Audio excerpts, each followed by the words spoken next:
Welcome to Watching Comics with me, Chris Otto, where I share my thoughts and opinions on comic book movies and television shows. And on this week's episode, I'm still talking about the DC animated universe.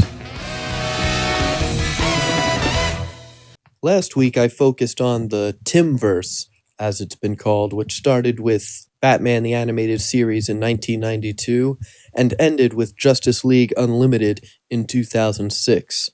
After the Timverse ended, and even while the Timverse was on air, you had other DC animated shows like Teen Titans, The Batman, Batman the Brave and the Bold, Young Justice, and most recently we had Teen Titans Go. Some of these shows better than others. I've heard nothing but horrible things about Teen Titans Go. Young Justice and Teen Titans, I've heard, were all right. The original Teen Titans, like I said, Teen Titans Go. Every week, all I hear is it's getting worse and worse. I remember watching an episode of The Batman, and it wasn't that great. Batman Brave and the Bold was all right because it was trying to be that campy, golden age type of Batman, but the shows weren't really as successful as they had been under Bruce Timm. But where DC has been very successful is in their animated movies, starting with Superman Doomsday, which was released in 2007. I never saw this.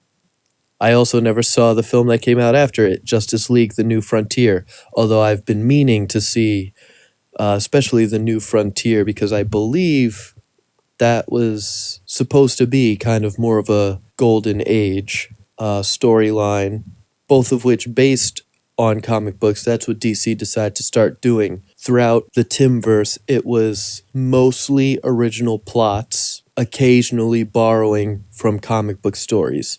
Now DC decided they were going to animate classic stories, starting with Doomsday and The New Frontier.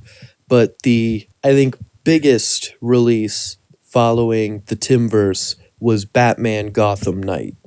Gotham Knight was an animated film that was a series of 6 shorts that were supposed to connect Batman Begins to The Dark Knight. It was a bridge between those two films, showing what Batman's been up to between those two films. One of the selling points, besides it tying into that universe, was that it was going to be Kevin Conroy voicing Batman. You know, that was everyone's favorite voice actor for Batman throughout the Timverse, so it was going to be nice to hear him do something outside of that. Unfortunately, Batman Gotham Knight was rather unimpressive. The only segment that was any good was the last of the 6 that dealt with Batman taking on Deadshot. There was also some other films after that. In 2009, you got Wonder Woman, Green Lantern First Flight, and then Superman, Batman, Public Enemies.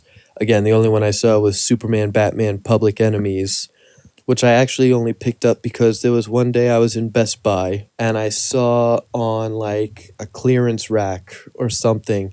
It was like a Batman clearance rack. And I picked up Public Enemies, the sequel to that, Apocalypse, Under the Red Hood, Batman Year One. There might have been one more. I don't know, but I picked up like 5 or 6 Batman animated movies all at the same time. And Public Enemies I liked, again, based on a comic book. I believe it used Kevin Conroy and Tim Daly as the voices of Batman and Superman.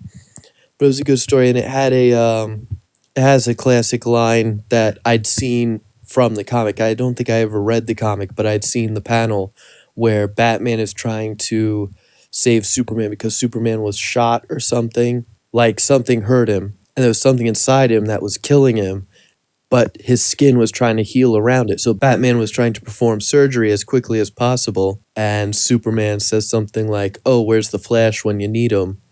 And Batman says, "Do us both a favor and lose the sense of humor." And Superman responds, "Do us both a favor and buy one." So I thought that was pretty entertaining.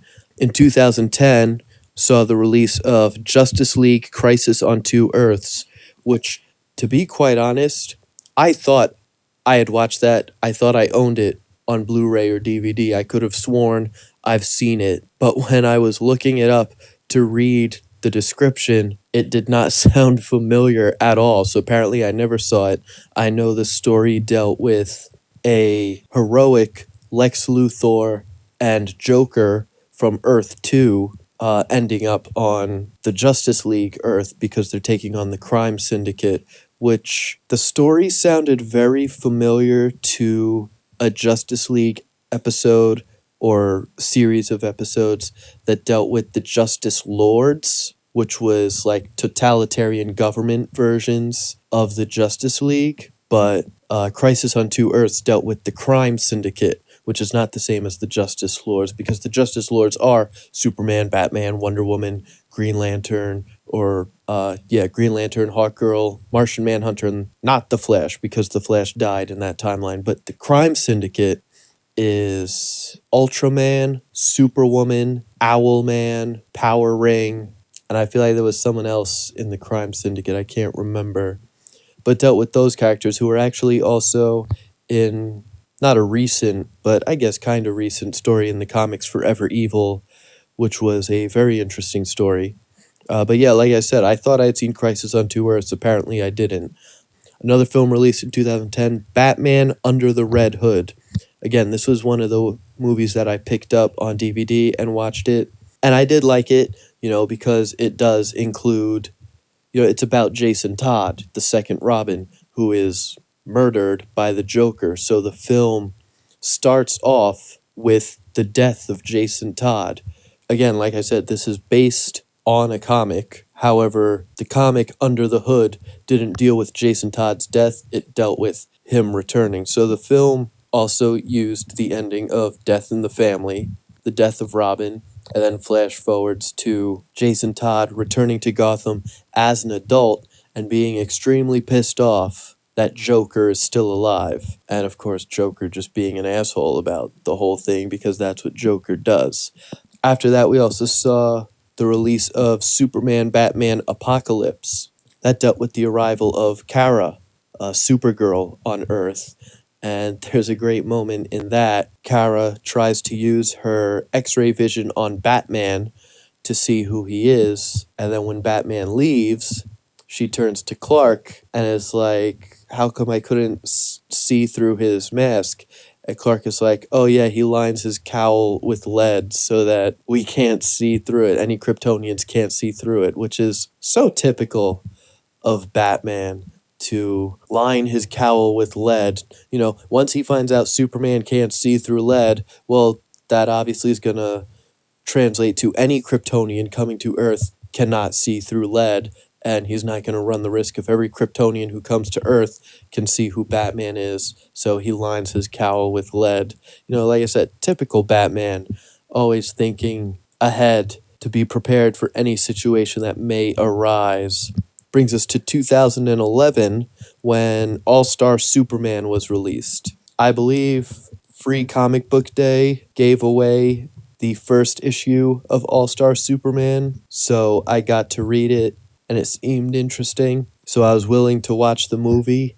But watching the movie, I don't know how similar the movie is to the comic, because I never read, like I said, I only read the free first issue I was given. But the movie had really weird pacing to me. Like, it didn't feel like one story. It almost just kind of felt like, I don't know, like almost like, it felt like watching a clip show, like an episode of a show that just shows the best clips of past episodes to kind of like give you an idea of what the show's been like. That's what it felt like I was watching, because like I remember one thing that really bugged me was that somewhere in the middle of the film, they reveal these two other Kryptonians that show up at the Fortress of Solitude.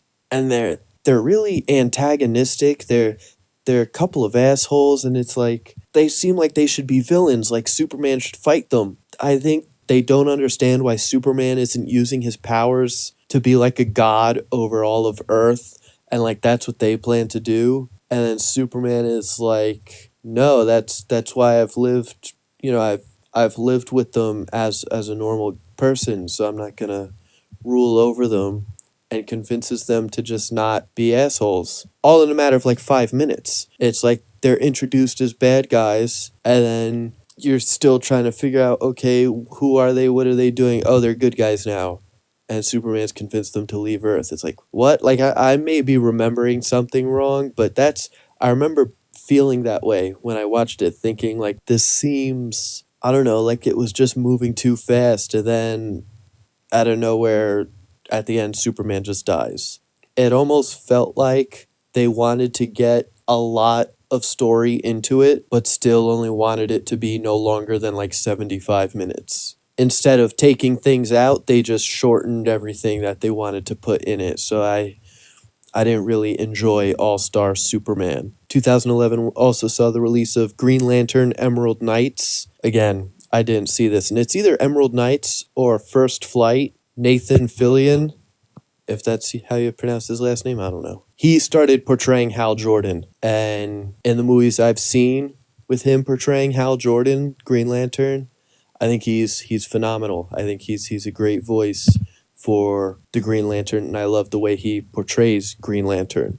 Also, that year saw the release of Batman Year One, which was pretty terrible. The only good part about Batman Year One was that Bryan Cranston was voicing Commissioner Gordon. Other than that, it was terrible. I thought the guy doing Batman was terrible. He was like this really weird, monotone whisper. I thought he was terrible. And I think he was recently cast in like a comic book movie. I'm not sure as who, but whoever voiced Batman in Batman Year One was cast as another character, and I'm hoping he doesn't destroy that character as badly as he did Batman in Batman Year One. 2012 saw the release of what is easily my favorite DC animated film outside of the Timverse, because, as I mentioned last week, Batman Mask of the Phantasm, best animated Batman movie, best animated superhero movie in general, and honestly, I'd put it up there as one of the best Batman and superhero movies ever, even up against the live action films. But yeah, Justice League Doom, such a good film. I remember being interested in watching it because it's based on this story, JLA Tower of Babel, which dealt with the fact that Batman has contingency plans to incapacitate any member of the Justice League. Not kill, just incapacitate, knock them out.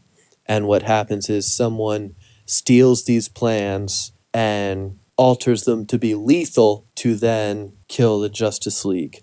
However, Justice League Doom strays a lot from the story. The plans Batman has for each member of the League are completely changed. The Legion of Doom is made up of completely different people. They use a different Green Lantern. In the comics, it was Kyle Rayner, who was Green Lantern. In this film, they use Hal Jordan, voiced, again, Nathan Fillion. And I think that's also one of the things I love about this film is that it used a lot of the Justice League voice actors.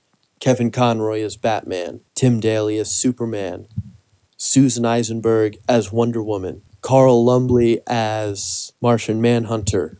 I don't remember his name, but the same guy played Flash from Justice League in this. However, the one thing I didn't like about that was that Justice League Flash was Wally West. And the way he played Wally West was very much the way I believe Wally West is portrayed in the comics. I haven't read a lot of Wally West Flash comics, but I've always understood him as being kind of silly and immature, as opposed to Barry Allen, who's a little more serious. And the thing is, since it's the same guy voicing the Flash, he's kind of playing Barry Allen the way he played Wally West. And that's one of the things I really didn't like. I mean, I love hearing his voice as the Flash. I didn't like that he's played the Flash before, but he played a different Flash, so I wasn't really into that. Like I said, those are the voices I hear when I'm reading a comic. You know, when I'm reading the Justice League comic and Batman, Superman, and Wonder Woman are talking, I'm hearing Kevin Conroy, Tim Daly, and Susan Eisenberg. When I'm reading Justice League United with Martian Manhunter, I'm hearing Carl Lumbly. Other than the fact that I love the voices,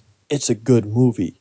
there's so many things about it that I like. One of the best things is towards the end, they're trying to stop the Legion of Doom, who has come up with something where a solar flare is going to hit Earth, causing all of Earth's electronics to no longer work, and then the Legion of Doom can take over the world. Superman offers the suggestion to push Earth out of the way of the solar flare. And Batman's response to that is, even if we had a week, I couldn't explain all the reasons why that wouldn't work. Which I think is the best Batman comeback ever. For him to, they're in a moment of crisis, and he still doesn't pass up an opportunity to insult Superman. And I think that's a great depiction of their relationship, because that's the relationship I like about Batman and Superman. Because I also think that shows that as powerful as Superman is, he offers nothing outside of his powers. You know, he's not a tactician. You know, he's not a leader. People lead him because people follow him because he's so strong, but he's not a leader. He's not a fighter. He has no skills. And I like that they're not afraid to depict Superman in that way. But I also like at the very end, you know, obviously the Justice League now realizes Batman has these plans against them. And so the Justice League is going to vote on whether Batman should even still be in the Justice League. And Batman's like, if you can't see that, you know, you're dangerous, then I don't even want to be a part of it, and gets up and leaves. And then Superman stops him because there was a plan made to stop Batman. And Batman admits that wasn't my plan, he made one up. So Superman says, you're so full of yourself that you didn't even come up with a plan to stop yourself. And then Batman says, I did come up with a plan. It's called the Justice League.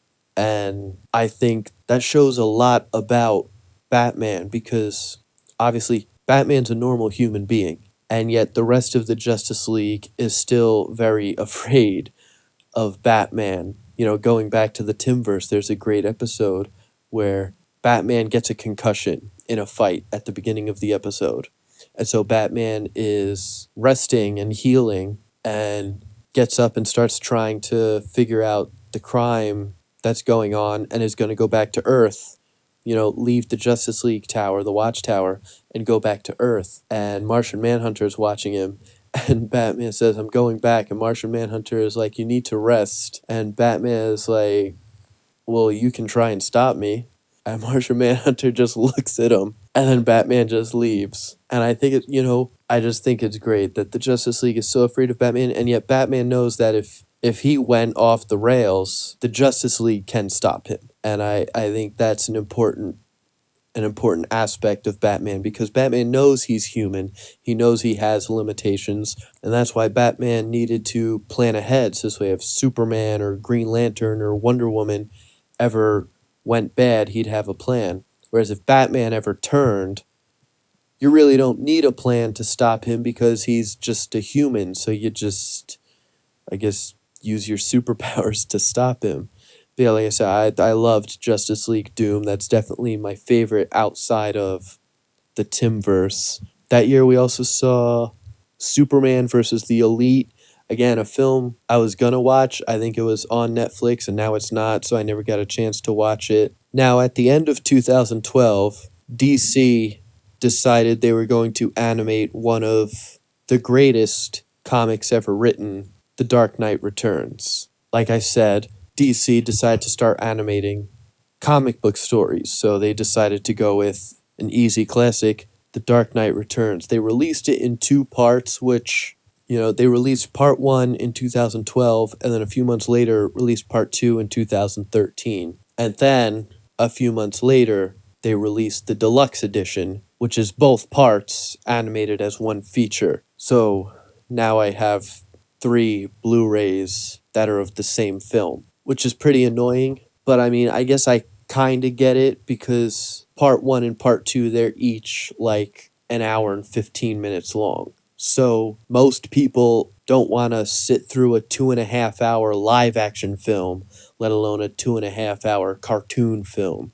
So I totally get why they didn't release parts 1 and 2 as one movie in the first place, but I think I still would have preferred if they just released part 1, part 2, and deluxe edition all at the same time. Let's face it, anyone who bought part 1 went out and bought part 2. And if you're going to watch part 1, you're just going to watch part 2 because part 1 ends with the Joker waking up because part of the storyline is that the Joker has been catatonic ever since Batman's last appearance. No one's seen Batman in like 10 years or so. And then when the news starts reporting, oh, we've seen Batman again, Joker wakes up, and that's how part 1 ends. So you're not just going to watch part 1, and obviously you're not just going to watch part 2. But like I said, they've been animating comic book stories, so they animated easy classic The Dark Knight Returns. 2013 also saw the release of Superman Unbound. Again, I think this was on Netflix and I just never watched it. And then we also got Justice League, The Flashpoint Paradox. Now, The Flashpoint Paradox was a story in the comics only 2 years before the animated film came out. And it was the storyline that set off the reboot that led to DC Comics rebranding all their books as the New 52. Note, the Flashpoint Paradox deals with Barry Allen Flash, goes back in time, and saves his mom from dying. This then sets off a wave of events that completely changes the world and how, it happens. So the Batman in this new world is in fact Thomas Wayne, and on the night that Flash is from where Bruce Wayne's parents died, instead it was Bruce Wayne who died. Thomas Wayne beats the shit out of Joe Chill, I think ultimately kills him, and Martha Wayne goes crazy and becomes the Joker. And Thomas Wayne as Batman carries a gun and is willing to kill people. I know there's a scene, I think he's like interrogating someone and drops them off the side of the building, and Cyborg has to save the person from dying that he dropped off the side of a building. And Flash sees all these, what a horrible world it is. So then he has to set everything right and, has to sacrifice his mom. He saved his mom, but he destroyed the world pretty much. I think Flashpoint Paradox also dealt with a war between Aquaman and Wonder Woman. I believe it was Flashpoint Paradox. I've only watched it once.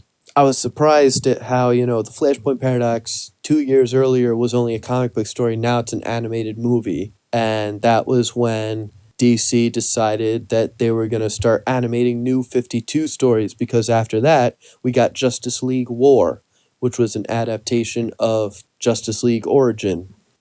Something about Justice League War doesn't feel quite right. One of the things I kept saying about the Timverse is that they did a great job of making a cartoon that kids could watch, but that adult fans of comics could still enjoy. And I felt like Justice League War tried too hard to do that and failed. Because Justice League War, upon rewatching it recently, is a 70-minute long action sequence. The film is 70 minutes long, and it's just one long fight scene, which that's what a kid is going to like. They're going to want to see Batman and Superman and Green Lantern kicking ass. But at the same time, these characters keep cursing while they're fighting, And I think in Public Enemies, like Batman, Superman, Public Enemies, or Apocalypse, and Justice League Doom, Batman might let out like a damn it or something like that. But in this, the first, maybe 20 minutes, you have Green Lantern say a couple times like, I'm Green Lantern, damn it. Like, he's pretty pathetic, so there's a part where someone was like, oh, what the hell is going on? What the hell did you do in here? And it's just a lot of it sounded like they were cursing oh, look at how cool we are for adults. We curse, but we're going to make a movie that adults probably aren't even going to like because it's nothing but action and no story. So it seemed like they were very confused about what they're trying to do. I also did not like the portrayal of Wonder Woman at all. I'm used to a Wonder Woman who's intelligent and knows what she's doing and isn't like completely ignorant of how humans interact with each other. And Justice League War turned her into like this bimbo with a sword. Like she's pointing her sword at all these different civilians. And it just seemed like, I don't know, I didn't like it at all. I mean, Michelle Monaghan's performance was pretty good considering the material she was given. Something that at first disappointed me, now not so much does, is that Jason O'Mara plays Batman instead of my favorite Kevin Conroy.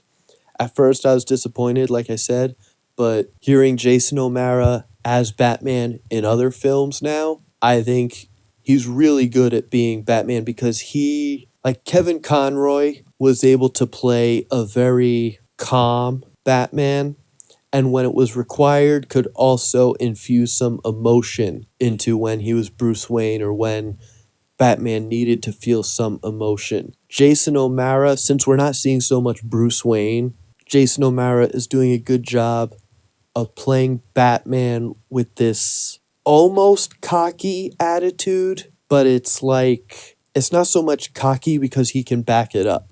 Like in the direct sequel to Justice League War, the latest release from the DC animated universe, Justice League Throne of Atlantis, there's a part where they're trying to call the Justice League back together, and Batman wants no part of it. So Batman is chasing some criminals, and Green Lantern stops the criminals, like forces their car to crash or something. And Green Lantern is like, "Look, I helped you. Now let's go to Justice League headquarters, wherever the hell that is, and have our meeting." And Batman is like, "Oh, really? You helped me?" And Green Lantern is like, "Yeah." And Batman is like, "Oh, well, if you helped me, then tell me, where's Scarecrow hiding?" Green Lantern's like, "What?" Batman's like, "Oh, tell me where Scarecrow is based right now. Tell me where he's hiding his stash of fear toxin." And Green Lantern's like, "I don't know." And Batman is like, "Yeah, well, those guys did know, and now the cops have them in custody, and I can't ask them."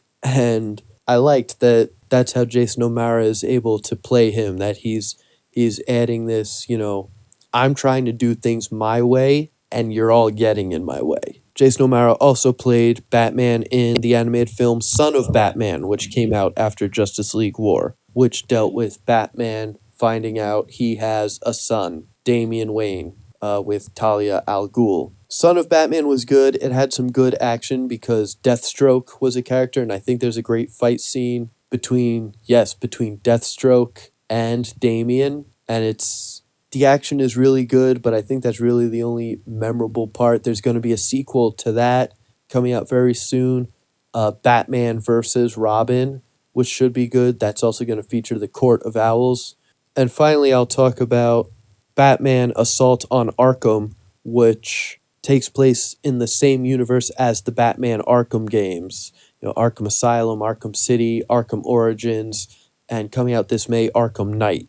And one of the things I liked about this animated film was that Kevin Conroy was voicing Batman once again. After having Jason O'Mara play Batman, we were getting Kevin Conroy back. And that was really about the only good thing about the film. Batman's not in it a lot because it's really more of a Suicide Squad film. So it features Harley Quinn, Captain Boomerang, I believe Deadshot, Killer Frost. The woman voicing Harley Quinn was horrible. It sounded like she was doing a really bad impersonation of Tara Strong or Arlene Sorkin. Tara Strong, I think, was amazing. I mean, obviously, Arlene Sorkin originated the role, but I think Tara Strong did a very good job of sounding like Arlene Sorkin because I didn't even realize it was Tara Strong voicing Harley Quinn in the Arkham games, because I thought she was doing such a good job of sounding the way Arlene Sorkin did. And another thing I also didn't like was that I believe there were 3 different scenes where they showed, they didn't show anything, but you could clearly see that Killer Frost and Harley Quinn were basically completely naked. And I didn't see how that served any purpose to story. Like, why was why was it necessary for those characters to not have any clothes on except to just draw naked women in a cartoon? I don't know. I didn't like the idea of including that in an animated film because that just seems like, I don't know, it seems like there's no purpose for that. Comics are constantly being, accused of sexism and objectifying women, and then you're just going to give them more reason to keep saying that by including scenes where Harley Quinn and Killer Frost aren't wearing any clothes. I don't know, it didn't seem necessary to me. And then, like I said, most recently was Throne of Atlantis. I liked that a lot more than Justice League War, because like I said, Justice League War seemed like a 70-minute action sequence, whereas Throne of Atlantis actually had a story about Aquaman, so that was interesting. One of the things that was kind of jarring was the change in voice actors for almost all of the characters from War to Throne of Atlantis. Jason O'Mara stuck around, and I think the guy voicing Cyborg and maybe Shazam stuck around, but Superman, Wonder Woman, Green Lantern, and Flash, I think were all voiced by different people. So I feel like that also is going to add inconsistencies to the characterization of the characters, because now they're played by different people who are going to play the characters differently. And that's one of the things I miss about the Timverse, that anytime you saw a character, they were voiced by the same actor. And I think because so many of those actors voiced those characters over and over and over again, that's why people consider those the classic voices, which is why they were used in the Arkham series, Kevin Conroy voicing Batman in the video games, and Arkham, Assault on Arkham. Another thing I loved in Assault on Arkham, to go back, was that Amanda Waller was once again voiced by CCH Pounder. She's phenomenal as Amanda Waller, the way Amanda Waller was in the Justice League cartoon that she voiced her in. And I don't remember how she looked in Assault on Arkham, but the thing was, in Justice League, she was a large black woman, and CCH Pounder has a voice that works for that kind of look. In the comics now, Amanda Waller looks like, I saw someone describe her looking like Rosario Dawson, because she's this young, attractive character. And again, going back to this idea of objectifying women in comics, not every female character needs to be drop-dead gorgeous in the comics. Amanda Waller is as awesome a character, as the big black woman that she was in Justice League. And that was because of, in my opinion at least, CCH Pounder's performance as the character. Because at the end of Assault on Arkham, Batman visits Amanda Waller in her office at Argus. And in the Justice League cartoon, some of the best exchanges between characters was between Kevin Conroy's Batman and CCH Pounder's Amanda Waller. So to see those two once again go at it was a lot of fun for me, because I love hearing those two voice actors as those characters go at each other, because they're never on the same side. There's even a great scene in a Justice League episode where Batman actually breaks into Amanda Waller's house while she's in the shower, and they get into an argument while she's in the shower because he hands her a towel. It's great to hear the voice actors that you love portraying these characters like that. And that just about wraps it up on the DC animated universe. If you think my opinions are wrong and stupid, or if you think I missed anything, left anything out, let me know. Facebook.com/WatchingComicsNY, or on Twitter @watching_comics. I'm Chris Otto, and I'll see you next time.